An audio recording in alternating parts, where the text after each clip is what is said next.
માડી 14 વર્ષના દીક્ષિત થયેલા સાધ્વીજીને જ્યારે વંદના કરતા હોય, 92 વર્ષના એ વયોવૃદ્ધ માડી બોડી બરોબર ચાલતું પણ ન હોય તો પણ આમ ભાવપૂર્વક આમ વળીને નમીને ઝૂકીને 3 વાર શું કરતા હોય? વંદના કરતા હોય. એવું દ્રશ્ય સર્જાતું હોય. ત્યારે આ જૈન શાસન ઉપર, ત્યારે આ પરમાત્માના શાસન ઉપર એક અંદરમાંથી એક ભાવ જાગે કે 92 વર્ષના થઈ ગયા હોય અને છતાં પણ એણે વંદના કરવાની, 70, 80 વર્ષ થઈ ગયા હોય અને છતાંય એમણે સાધુઓને વંદના કરવાની. ભગવાનને ગૌતમ સ્વામીએ પ્રશ્ન પૂછ્યો, વંદનેણમ બંતે જીવે કિમ જણીએ? સમ્યક પરાક્રમના એ 73 બોલમાંથી આવે છે બોલ શેનો? વંદનાનો. હે ભંતે, વંદના કરવાથી શું લાભ થાય છે? બહુ આશ્ચર્યની વાત છે. આપણ એક માણસ છે ને આપણ એક માણસ છે. આપણ હાથ પગ આંખ નાક કાન વાળો માણસ છે ને આપણે એક આંખ હાથ પગ કાન માણસ છે. એ પણ રોટલી દાળ ભાત શાક ખાય છે ને આપણે રોટલી દાળ ભાત શાક ખાય છે. એ પણ સૂઈ જાય છે ને આપણે સૂઈ જાય છે. એ પણ ઉઠે છે ને આપણે ઉઠે છે. એ પણ કપડાં પહેરે છે ને આપણે કપડાં પહેરે છે. એ પણ હસે છે, બોલે છે, આવે છે, જાય છે. આપણે હસે છે, બોલે છે, આવે છે, જાય છે. અને છતાં પણ માથું મૂકીને મથ એણ વંદામી કરીને મસ્તકને એ ચરણમાં મૂકી દે છે. મસ્તકને કહેવાય છે ઉત્તમાંગ. મસ્તકને કહેવાય છે ઉત્તમ અંગ. દેહનું ઉત્તમ અંગ એવું મસ્તક છે. અને ચરણને કહેવાય છે કનિષ્ઠ અંગ, એટલે કે સામાન્યમાં સામાન્ય અંગ. મારું શ્રેષ્ઠ અંગ પણ તમારા સામાન્ય અંગ કરતાં સામાન્ય છે. એ ભાવ સાથે જ્યારે વંદના કરતા હોય, એવું શું કામ? એવું શું કામ? બહુ એક ગજબની વાત છે. અને તમે જુઓ કે વંદના કે નમસ્કારની પરંપરા માત્ર જૈન દર્શનમાં કે જૈન ધર્મમાં નહીં, વંદના કે નમસ્કારની પરંપરા લગભગ ધર્મમાં છે. ચાહે ક્રિશ્ચન હોય, ચાહે મુસ્લિમ હોય, ચાહે બુદ્ધ હોય, ચાહે હિન્દુ હોય, ચાહે જૈન હોય, ચાહે શીખ હોય. શા માટે આ વંદનાની પ્રોસેસ, આ વંદના કરવાની રીત અને આ વંદના કરવાની શું કામ? એવું શું છે કે જેને કારણે દરેક ધર્મે વંદનાનું મહત્વ બતાવ્યું? દરેક ધર્મ વંદનાનું મહત્વ, દરેક ધર્મના લોકો વંદના કરતા હોય. દરેક ધર્મના લોકોની અંદર જેવા પણ ધર્મ ક્ષેત્રનો પ્રવેશ કરે એટલે નમસ્કાર કે વંદન કે પ્રણામ કે આ પ્રણાલિકા રહી છે. આ પ્રણાલિકા શું કામ આવી છે? આની પાછળ હેતુ શું છે?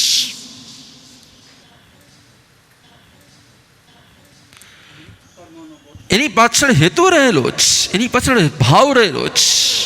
બહુ ડીપ છે. ત્યારે ખબર પડે છે કે આવું કરવાની પાછળ દરેક ધર્મમાં કોઈ હેતુ રહેલો છે.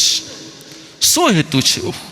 કે જેને કારણે વ્યક્તિ દરેક ધર્મમાં વંદના કે નમસ્કાર, અને એ પણ મોટા લોકો એકદમ સાવ નાના લોકોની સામે વંદના કરતા હોય, એકદમ જીવંત વ્યક્તિ પ્રતિમાની સામે વંદના કરતો હોય, જે પ્રતિમામાં કોઈ જીવ ન હોય એ પ્રતિમાને વંદના કરતા હોય, અને જે પ્રતિમાની અંદર જીવ હોય એને પણ વંદના કરતા હોય. શું કામ?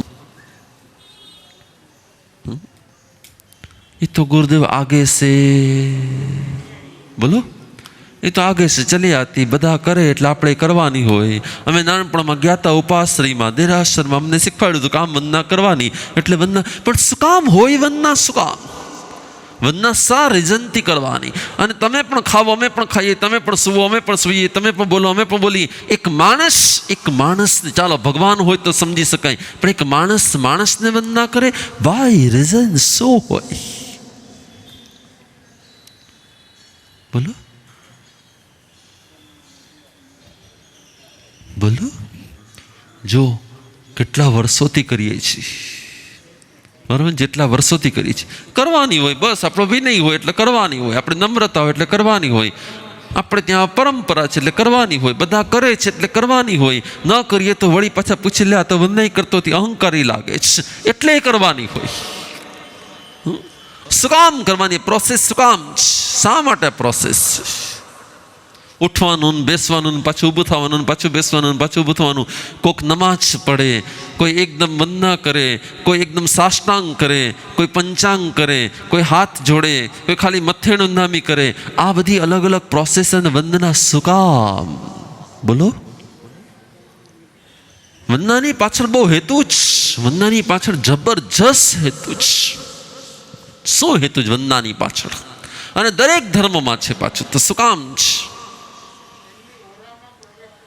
એમની ઓરામાં પ્રવેશવા માટે. ઓકે, એક પછી એમની ઓરામાં પ્રવેશ કરવા માટે એ વંદનાનો ભાવ છે, બરોબર છે. પણ બીજો શું વંદનાનો ભાવ છે? જો સામે એક આવીને એક બેબી આવી, બરાબર, એને આવતા આવે પહેલાં પગથી ઉતરી, પછી એને પાછું હાથ જોડ્યા, પછી આમ નમીને પછી હવે બેસી જશે, બરાબર. દરેક આવશે એટલે હાથ જોડશે, દરેક આવશે એટલે નમન કરશે, દરેક આવશે એટલે વંદના કરશે, દરેક આવશે એટલે બેસશે, રાઈટ? શું કામ? પણ શા માટે કરે છે? ભગવાન કહે છે વંદના એ વ્યક્તિનો આંતરિક ભાવ છે. વંદના તેની પાછળ પોતાની અંદરમાં રહેલી અહમ વૃત્તિને ઘટાડવાનો ભાવ છે. વંદનામાં શ્રેષ્ઠ અને સામાન્યનો ભેદ પાડવાનો ભાવ છે. વંદનામાં શ્રેષ્ઠ અને સામાન્યનો ભેદ પાડવાનો ભાવ છે. વંદનામાં એક લેવલનો જે ફરક છે એ ફરક અનુભવવા માટેનો ભાવ છે. તમે જેને વંદના કરો છો, ચાલો રસ્તા પર તમને સામે એકાદું ડોગી મળી ગયું મસ્ત મજાનું, અને તમે કે હે ડોગીનાથ વંદના કરું છું, કરશો? નહીં કરો. કેમ કરે? તમને ખબર નથી. જગતમાં એક પ્રણામી સંપ્રદાય છે, જગતમાં એક પ્રણામી સંપ્રદાય છે, અને પ્રણામી સંપ્રદાય જે મળે ને તેને વંદના કરે. તેનામાં એવું હોય, એને વિનયવાદી કહેવાય છે. તો કે તે જે મળે ને તેને વંદના કરતા હોય. પણ માનો કે જનરલ આપણા બધાની અંદર તમને માનો કે રસ્તામાં એકાદું ડોગી મળ્યું ને તમે એને વંદના કરો, બને એવું? ન મળે. કેમ ન બને? શું કામ નહીં? એને કેમ નહીં? તો અહીંયા કેમ? ઘણી વખત શું થાય છે કે આપણે ધર્મને એક રૂટીન પ્રોસેસ બનાવી છે. આવે એટલે રૂટીન પ્રમાણે વંદના થઈ જતી હોય. આવે એટલે બસ એ હાથ જોડાઈ જ જતા હોય. કેમ કે બાળપણથી શીખવાડેલું હોય. એટલે જેમ અહીંથી બહાર નીકળો એટલે ઓટોમેટિક તમારા પગ, બરાબર, જે ચપ્પલ રાખ્યા છે ને એ ઘોડા તરફ જાય જ, એ ત્યાં જાય જ, અને ચપ્પલ પહેરાઈ જ જાય. એમાં કંઈ તમને યાદ પણ ના આવે ને યાદ કરવું પણ ન પડે કે હા મારે ચપ્પલ પહેરવાના છે એવું વિચારવું પણ ન પડે ને થઈ જાય. કેમ? Routine process. તમે ચેક કરજો, મોટા ભાગનાની વંદના આ રૂટીન પ્રોસેસમાં હોય છે કે વાસ્તવિકતામાં હોય છે? હોય કે ન હોય? પણ સમજવાનું શું છે? ભગવાન કહે છે કે અંતરભેદને અનુભવવા માટે વંદના છે. ક્યાં અંતર્ભેદ નહીં? તો કે તે મહાવ્રત ધારક છે અને હું સામાન્ય અણુવ્રત ધારક છું. એ સંત છે, હું શ્રાવક છું. એ વડીલ છે, હું નાનો છું. આ મારાથી મોટા છે અને હું એનાથી નાનો છું. વ્યક્તિ આવા પ્રકારનો ભાવ અંતર્ભેદ ક્યારે લાવી શકે? કે જ્યારે એને સમજાયેલું હોય તો, અને એ સમજાયા પછી જ્યારે વંદના કરે, એ વંદનામાં ફરક હોય કે ના હોય કે ના હોય? અને જે એક રૂટીન પ્રોસેસ શીખવાડેલી હોય એટલે કરવાની હોય, એમાં પણ ફરક હોય છે. ભગવાન વંદના કરવાથી પણ લાભ શું થાય છે? ભગવાન વંદના કરવાથી લાભ શું થાય છે? તમે એક વસ્તુ માર્ક કરજો, જે ગર્ભ શ્રીમંત હોય ને એની વંદના અલગ પ્રકારની હોય. જે ગર્ભ શ્રીમંત હોય ને એની વંદના અલગ પ્રકારની હોય. એટલે શું? જે ગર્ભ શ્રીમંત હોય ને એની વંદના અલગ પ્રકારની હોય. અમે હજારો લોકોને વંદના કરતા જોઈએ ને, પણ અમે સેકન્ડમાં પારખી જઈએ કે યસ, કે આ વ્યક્તિ છે ને ગર્ભ શ્રીમંત છે અને આ વ્યક્તિ છે ને પાછળથી પૈસાવાળો થયેલો છે. જેનામાં આંતરિક વિનયની પ્રકૃતિ હોય ને એ વ્યક્તિ ગર્ભ શ્રીમંત તરીકે જન્મ લે. જેનામાં આંતરિક વિનયનો ભાવ હોય ને એ નિશ્ચયથી ગર્ભ શ્રીમંત તરીકે જન્મ લે.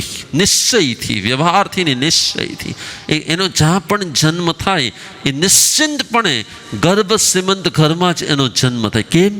તો કે ભગવાન કહે છે વિનય કે વંદનાનો ભાવ, એનાથી શું લાભ થાય છે? ઉચ્ચા ગોયમ કમ્મમ નિબંધઈ નિયા ગોયમ કમ્મમ ખવઈ. ભગવાન કે જેની ભાવપૂર્વકની વંદના હોય ને એનું ભવિષ્ય ગર્ભ શ્રીમંત પરિવારને ત્યાં જ જન્મ થાય. એક પણ સામાન્ય પરિવારમાં એનો જન્મ થાય જ નહીં, ક્યારેય ના થાય. જે વ્યક્તિ આંતરિક વિનયવાળી હોય, આંતરિક નમ્રતાવાળી હોય, જે ભાવપૂર્વક વંદના કરવાવાળી હોય, જે ભાવપૂર્વક નમન કરવાવાળી હોય, જ્યારે ભાવપૂર્વક નમન થાય છે ને ત્યારે નિયા ગોયમ કમ્મમ ખવેઈ. એટલે શું? જેને વ્યવહારમાં સામાન્ય સ્ટેજ ગણવામાં આવે છે એવી જ્ઞાતિમાં એનો જન્મ થાય જ નહીં. અને જો થવાનો હોય ને, ફિક્સ થઈ ગયો હોય ને તો બદલાઈ જાય. થવાનો હોય, ફિક્સ થઈ ગયું હોય તો પણ બદલાઈ જાય. એટલી ક્ષમતા છે શેમાં? બોલો, આ વંદનાની અંદર. પણ એ ઉઠબેસવાળી વંદના નહીં હો, ડબલ એક્સપ્રેસ ઉઠબેસવાળી વંદના નહીં. જેમાં ભાવ હોય, જેમાં એક એક ક્ષણે હૃદયના સ્પંદન હોય, જેમાં ઉસ્સસીય રોમકો, જેની અંદર 3.5 કરોડ રોમરાઈ ઊભા થાય અને પછી જે વંદના થાય ને એ જ વાસ્તવિક વંદના હોય. જો વંદના કરતી વખતે અત્યંત અહોભાવ હોય, જો વંદના કરતી વખતે અત્યંત અંતરભેદ હોય. અંતરભેદ એટલે શું? કે તે શ્રેષ્ઠ અને હું સામાન્ય, આવી માત્ર ભાવના જ હોય. અને પછી કદાચ એ ખાલી હાથ જ જોડે, તીખું તો ન બોલે, ભગવાન કે ચાલશે. પછી એ ખાલી હાથ જોડે, એ મસ્તક નહીં ઝુકાવે, ભગવાન કે ચાલશે. એ ખાલી હાથ જ જોડે છે, એ ઉઠબેસ કરીને તીખુતના પાઠથી તન વંદના નહીં કરે, ભગવાન કે ચાલશે. એ ઈચ્છામી ખમાસણો નહીં કરે, ભગવાન કે ચાલશે. પણ હોવા જોઈએ શું? અંદરના પૂર્ણ અહોભાવ સાથે. અને જ્યારે આવા પ્રકારની વંદના કોઈ સાધક કરતો હોય ને, ઉત્સાહ ગોયમ કમ્મમ નિબંધઈ. વંદના કરનારી વ્યક્તિ, ભાવથી વંદના કરનારી વ્યક્તિ હોય ને એને તપસ્યા સહજતાથી થાય. જેનાથી તપસ્યા ન થતી હોય ને એ જો ભાવપૂર્વક વંદના કરતો હોય ને તેને તપસ્યા સહજપૂર્વક થાય. જેને તપસ્યામાં કષ્ટ પડતું હોય ને એને યાદ રાખવાનું કે એની વંદનામાં કચાશ છે. હલો, જેને બહુ સમજવા જેવો શબ્દ છે. કેમ કે ભગવાન કે છે ઉચ્ચ ગોત્ર અને નીચ ગોત્ર. વિશિષ્ટ તપની આરાધના એ જ કરી શકે છે જેને ભૂતકાળમાં વંદના કરી હોય છે, જેની વંદનામાં કચાશ હોય છે, જેની વંદનામાં કચાશ હોય છે એની તપસ્યામાં અસાતા હોય છે, એની તપસ્યામાં અસાતા હોય. એટલે જેટલાને તમે જુઓ ને કારણ તપસ્યા ચાલુ કરી પણ હવે અસાતા થાય છે ને પડતું મૂકવું પડે એમ છે, નક્કી કરી લેજો યસ કે આને શું છે, આના વિનયમાં, આની નમ્રતામાં, આની વંદનામાં કચાશ છે, તો જ એની તપસ્યા વચ્ચેથી મૂકવી પડે. અને નહીંતર જેનામાં વિનય હોય ને એ ગમે તે થાય એ તપસ્યાને પરિપૂર્ણ કરી શકે એવી એની ક્ષમતા હોય.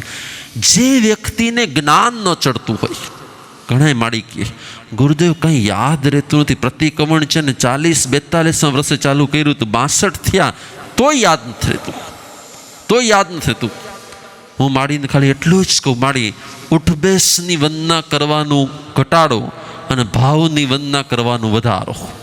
ઉઠબેસવાળી વંદના કરવાનું ઘટાડો અને ભાવની વંદના કરવાનું વધારો. ઓલી 3 કરતા હો ને તો 1 કરો, પણ 1માં એવો ભાવ વધે ને.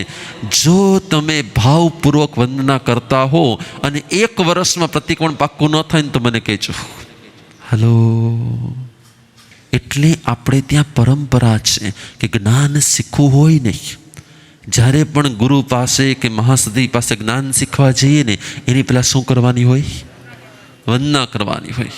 અત્યારે લોકોની ખબર ન હોય એટલે સીધો પાઠ. ગુરુદેવ પાઠ મંડાવી ગયો ને, પણ પાઠ મંડાવતા પહેલાં શું કરવી પડે? તિખુતના પાઠથી 3 વાર વંદના કરવી પડે. વંદના કર્યા પછી પણ પાછી આજ્ઞા લેવી પડે કે આપને અનુકૂળ હોય તો તમે મને જ્ઞાનની આરાધના કરાવો, તો મને જ્ઞાનની ઉપાસના કરાવો, એ પહેલાં વિનંતી કરવી પડે. અને પછી જ એ વ્યક્તિને જ્ઞાનના પાઠ શીખવાડવામાં આવતા હોય. એટલે જ્ઞાન શીખતા પહેલાં પણ શું જરૂરી છે? બોલો, વંદના જરૂરી છે. ભગવાન કહે છે કે કોઈ પણ વ્યક્તિ એના માતા પિતા ખોવાઈ ગયા હોય અને એ છોકરો માતા પિતા વગરનો હોય ને તમને અનાથ મળેલો હોય, એ જો વંદના કરવાની શરૂઆત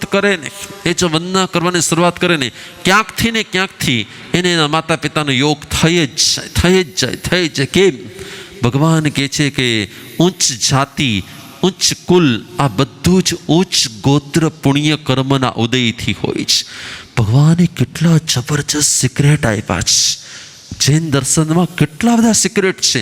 ખોવાયેલા મા બાપ કે ખોવાયેલો દીકરો એ જેવી વંદના કરવાની શરૂઆત કરે ને એટલે તરત મળવાની શરૂઆત થઈ જાય. મને યાદ છે એક લેડી આવેલા રોતા, ગુરુદેવ મારો છોકરો 2 દિવસથી ખોવાઈ ગયો છે, કોઈ રીતે મળતો નથી. મેં કહું મારી પાસે એક ઉપાય છે, તમે ઘરે જઈ અને 108 વંદના કરવાની શરૂઆત કરી દો. 108 વંદના પૂરી થશે ને એની પહેલાં હું તમને કહી શકું એમ છું કે તમારા દીકરાના મેસેજ તમને આવી જશે. એની હજી તો 67 વંદના થઈ હશે ને ત્યાં જ એને પોલીસમાંથી કોલ આવી ગયો હતો કે તમારા દીકરો આ જગ્યા ઉપર છે અને તમે એને મળવા માટે આવી જાઓ. એટલે ભગવાન કહે છે કે ખોવાયેલી વસ્તુ કે વ્યક્તિ પણ વંદનાથી પ્રાપ્ત થઈ જાય. આપણે તો રૂટીન આવીએ, ગોઠવાઈ જાય, સીધે તીખું તો પહેણ બેસી જઈએ. આપણને ખબર નથી કે આપણે શું કરી રહ્યા છીએ. આટલી શ્રેષ્ઠ આરાધના, આટલી શ્રેષ્ઠ ગોડ ગિફ્ટ કોણે આપી છે? આપણને ભગવાને. પરંતુ આપણા માટે વંદના કેવી થઈ ગઈ છે? બોલો, આપણા માટે વંદના કેવી થઈ ગઈ છે? ઉઠબેસ કે વધારે કાંઈ? આપણી માટે વંદના મોટા ભાગે ઉઠબેસ થઈ ગઈ છે. ભગવાન કહે છે કે જે વ્યક્તિ નૈયા ગોયમ કમ્મમ ખવે અને ઊંચા ગોયમ કમ્મમ નહીં બંધાઈ, જાતિ, કુલ, બલ, રૂપ, જે વ્યક્તિ સાવ નમાલા જેવો લાગતો હોય ને, જે વ્યક્તિ સાવ જેનું વજન વધતું હોય ને, સાવ એવો લાગતો હોય ને, વંદના કરવાની શરૂઆત કરે ને, ભગવાન કે એનામાં વિશિષ્ટ બળ આવી જાય. એનામાં વિશિષ્ટ પ્રકારના બળની પ્રાપ્તિ થવા લાગે. જાતિ, કુલ, બલ, રૂપ, એનું રૂપ એક અલગ પ્રકારનું હોય, એ લોકોની વચ્ચે અલગ પ્રકારનું દેખાવા લાગે. તપ, સૂત્ર, લાભ અને ઐશ્વર્ય, આ 8 વસ્તુની પ્રાપ્તિ થાય છે વંદના કરતો હોય નહીં. ઉચ્ચ જાતિ, ઉચ્ચ કુલ, માતાની હોય એને શું કહેવાય છે? માતાની હોય જાતિ કહેવાય છે. અને પિતાનું હોય એને શું કહેવાય છે? કુલ કહેવાય છે. 2 શ્રેષ્ઠ મળે. આજે તો પ્રોબ્લેમ છે, ઇન્ટરકાસ્ટ લવને કારણે આજે બહુ મોટા પ્રોબ્લેમ થઈ ગયા છે. આ હોય છે બ્રાહ્મણ અને આ હોય છે આ હોય છે ક્ષત્રિય, અને આ હોય છે આ. જ્યારે કે જેના ઉચ્ચ પુણ્ય કર્મનો ઉદય હોય એને બે શ્રેષ્ઠ મળે. એને માતા પણ શ્રેષ્ઠ પરિવારમાંથી આવેલી અને પિતા પણ શ્રેષ્ઠ પરિવારમાંથી આવેલા એ મળે છે. જાતિ, કુલ, બલ, એનો વિશિષ્ટ પ્રકારનું બલ હોય જે વંદના કરતો હોય વ્યક્તિમાં. રૂપ, એનું સૌંદર્ય બીજા કરતાં અલગ હોય. એનું સૌંદર્ય બીજા કરતાં અલગ હોય. જાતિ, કુલ, બલ, રૂપ, તપ, એની તપસ્યા વિશિષ્ટ તપસ્યા હોય. સૂત્ર, એનો જ્ઞાનનો અભ્યાસ અલગ પ્રકારનો હોય. લાભ, બધા જ એક સાથે જતા હોય ને તો એને લાભ થાય, બાકીના બધા જોતા રહી જાય કે અરે આને બધું મળી ગયું, મને કાંઈ મળ્યું જ નહીં, આની પાસે બધું જ છે, મારી પાસે કાંઈ નહીં. સમૂહની વચ્ચે પણ કોઈ એકને કાંઈ શ્રેષ્ઠ મળે ને સમજવાનું કે એનો ઉચ્ચ ગોત્ર પુણ્યનો ઉદય ચાલી રહ્યો છે. તપ, સૂત્ર, લાભ અને ઐશ્વર્ય બધી જ જાતની અનુકૂળતા તેને પ્રાપ્ત થાય છે જેણે ભૂતકાળમાં શું કરી હોય છે? વંદના કરી હોય છે. અને બધી જ જાતની શ્રેષ્ઠતા પ્રાપ્ત થાય છે જેને વર્તમાને વંદના કરી હોય એને ભવિષ્યમાં ઐશ્વર્યની પ્રાપ્તિ થાય છે. ભગવાન કહે છે નિયા ગોયમ કમ્મમ ખવઈ ઉચ્ચા ગોયમ કમ્મમ નિબંધઈ સોહગમ ચ અપરિહયમ. એને સૌભાગ્યની પ્રાપ્તિ થાય. સૌભાગ્ય એટલે શું? એ વ્યક્તિ ક્યારેય પણ પોતાના પ્રિય પાત્રને ગુમાવતી નથી. સૌભાગ્ય, સૌભાગ્ય એટલે શું? પોતાના પ્રિય પાત્રને ક્યારેય ન ગુમાવવું એને સૌભાગ્ય કહેવાય છે. અને પોતાના પ્રિયને જ્યારે વ્યક્તિ ગુમાવે ને એટલે એને જિંદગીમાંથી રસ ઓછો થવા લાગે, એને દુર્ભાગ્ય કહેવાય છે. સોહગમ ચ અપરિહયમ. ભગવાન કહે છે અપ્રતિહત થઈ જાય છે. એને ક્યારેય કોઈ હરાવી ન શકે, એને ક્યારેય કોઈ ડગાવી ન શકે, એને ક્યારેય કોઈ મૂંઝવી ન શકે, એને ક્યારેય પણ કોઈ વ્યક્તિ રડમસ ન કરી શકે. અપરિહયમ આણા ફલમ નિયતે.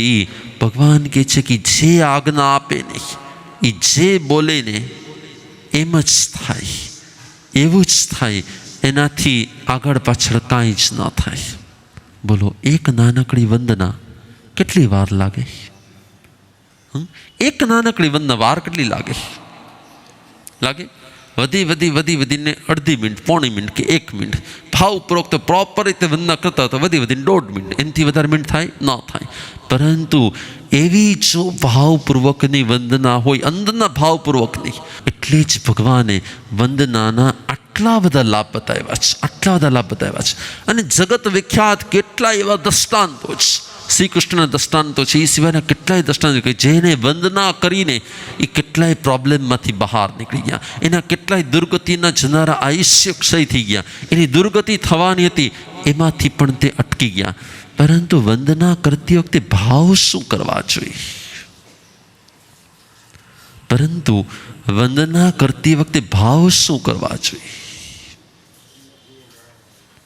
બોલો, વંદના કરતી વખતે ભાવ શું કરવા જોઈએ? શું કરવા જોઈએ? મારા બધા કામ થઈ જાજો, મારા બધા પ્રોબ્લેમ સોલ્વ થઈ જાજો, મારી બધી ઈચ્છા પૂરી થઈ જાજો, મને જે જોઈએ છે બધું મને મળી જાજો, એ ભાવ કરવા જોઈએ. તો વંદના કરતી વખતે એક જ ભાવ હોય, હે પ્રભુ, મારી ને તારી વચ્ચે જે અંતરભેદ છે ને એ અંતર મિટે નહીં એવી કૃપા કરે છે. મારી ને તારી વચ્ચે જે અંતર છે ને, તમારી વચ્ચે કેટલું ડિસ્ટન્સ છે? 4.5 ફૂટનું. આ ડિસ્ટન્સ ઘટે ને એવી કૃપા કરે છે. વંદના કરતી એક જ ભાવ કરવાનો છે કે તમે સંત છો અને હું સંસારી છું. આ સંસારી ને સંત વચ્ચેનું જે ડિસ્ટન્સ જે છે ને એ ઘટે ને એવી કૃપા કરે છે. હે અરિહંત, મારી ને તારી વચ્ચે જે અંતર છે ને એ ઘટે ને એવી કૃપા કરે છે. હે સિદ્ધ ભગવાન, મારી ને તમારી વચ્ચે જે અંતર છે ને ઘટે ને એવી કૃપા કરે છે. હે આચાર્ય ભગવાન, મારી ને તમારી વચ્ચે જે અંતર છે ને એ અંતર ઘટે ને એટલી કૃપા કરે છે. એટલે બધા જ જવાબ એમાં આવી ગયા કે ના આવી ગયા?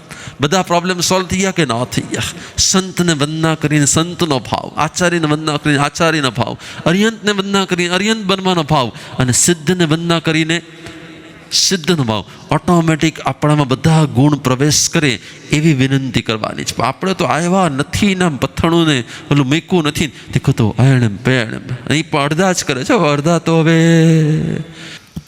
પણ જે વ્યક્તિ વંદના કરતી હોય ને એનો ક્યારેય કમરનો દુખાવો થાય કે ના થાય? એની ક્યારે કમરનો દુખાવો થાય જ નહીં. ગુરુદેવ પણ વંદના થતી કોને ખબર, પણ વળતું જ નથી. પણ વળે ક્યાંથી? કેમ કે એની પહેલેથી પ્રેક્ટિસ કરી જ નથી. તમે વંદના કરવાની શરૂઆત કરશો ને તમારે જીમમાં જવાની જરૂર નહીં પડે. તમે વંદના કરશો ને તો તમારે જીમમાં જવાની જરૂર નહીં પડે. કેમ કે બધી જ એક્સરસાઇઝ એક વંદનામાં આવી જાય કે ના આવી જાય. તન પણ સ્વસ્થ રહે, મન પણ સ્વસ્થ રહે અને જીવન પણ રહે કે ના રહે. શેનાથી? બોલો, વંદના કરવાથી. એક નિયમ કરી લ્યો કે સવારે ઉઠીને પહેલાં કોઈનું મોઢું જોવું નથી. પહેલાં કોઈનું મોઢું જોવું નથી. કેમ કે જેનું મોઢું જોઈએ ને, બોલો, એવો દિવસ જાય કે ના જાય? એવો દિવસ જાય કે ના જાય? આપણે સવારના પરમાં પહેલાં વંદના ભગવાનને કરી, ભગવાન તારું મોઢું જોવું છે, અને તારું મોઢું જ્યાંથી ન દેખાય ને ત્યાંથી બીજા કોઈનું મોઢું નથી જોવું. ન સમજાણું કંઈ? હજી સમજા જ નહીં, કે હું કંઈક બોલી ગયો. ભગવાન મારે સવારના પરમાં તારું મોઢું જોવું છે, અને જ્યાં સુધી તારું મોઢું ન જોવાય ને ત્યાં સુધી બીજા કોઈનું મોઢું જોવું નથી. લ્યો, પછી હવે શું થાય? ભગવાન પાસે પહેલાં જવું પડે કે ન જવું પડે? જો તમે સવારમાં પરમાત્માને વંદના કરતા હો ને, તો જેમ સવારમાં એકાદું ગીત ગવાઈ જાય તો આખો દિવસ જેમ આવ્યા કરે ને, યાદ આવ્યા કરે ને, એવી રીતે સવારમાં કરેલી વંદના આપણને વારંવાર પરમાત્માની યાદ અપાવે કે ન અપાવે? અપાવે ને. બસ નિયમ કરી લ્યો કે મારે સવારે ઉઠીને પહેલાં ઉઠીને શું કરવું છે? બસ 100 વાતની એક વાત. એક વંદના અનેક લાભનું કારણ છે. એક વંદના અનેક પ્રકારના પુણ્યનું કારણ છે. એક વંદના અનેક પ્રકારના પાપ ક્ષયનું કારણ છે. અને એક જ વંદના આપણને પરમાત્મા સમાન બનવાની તાકાત ધરાવે છે. ગૌતમે આવીને મહાવીર પાસે આવીને મહાવીરને સાંભળીને સીધા ઝૂકી ગયા. સીધી વંદના મહાવીરના ચરણમાં એટલા ભાવથી વંદના કરીને કે વંદનાની ઉર્જા એવી હતી કે તીર્થંકર મહાવીર પણ પીગળી ગયા. અને તીર્થંકર મહાવીર એના ઉપર એક જ વંદના કરતા વેત સંપૂર્ણ જ્ઞાન પોતાનામાંથી ક્યાં આપી દીધું? ગૌતમમાં. શેના કારણે? બોલો, વિનય, નમ્રતા અને વંદનાના કારણે. એક વંદના જો આટલા લાભનું કારણ હોય તો સવારે ઉઠીને 1.5 મિનિટ કાઢવી જોઈએ કે ન કાઢવી જોઈએ? ખાલી માત્ર 1.5 મિનિટ કાઢવાની છે. કેટલી મિનિટ કાઢવાની છે? 1.5 મિનિટ કાઢવાની છે. અને આ 1.5 મિનિટ આપણા સર્વ માટે હિતકારક, શ્રેયકારક બની શકે કે ન બની શકે? બસ આપણા સૌનું હિત થાય, શ્રેય થાય, કલ્યાણ થાય, અને વંદનાના આધારે આપણે પણ પરમપદને પ્રાપ્ત કરીએ. એ જ મંગલ.